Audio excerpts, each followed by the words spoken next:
তুমি গরিব, তোমার ভাগ্য খারাপ, এসব শুধুমাত্র নিজেকে বোঝানোর একটা সান্ত্বনা হতে পারে তোমার, কিন্তু বাস্তব কিন্তু অন্য কথা বলে।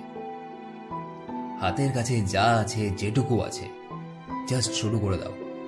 নিজের চেষ্টা রাখো, মনে রাখবে বিন্দু বিন্দু জল দিয়ে একটা সমুদ্র তৈরি হয়।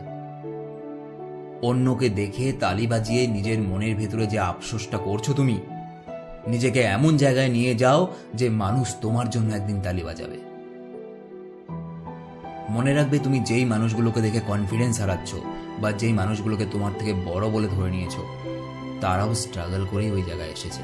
তারাও যদি তোমার মতো ভাবতো যে আমি এদের মধ্যে কি করে নিজেকে প্রমাণ করব, বা আমার তো এটা নেই ওটা নেই, আমি কি করে উপরে উঠব, তারা কিন্তু কখনো সেই জায়গায় পৌঁছতে পারতো না। সুতরাং নিজেকে কখনোই অন্যের থেকে ছোট ভাববে না।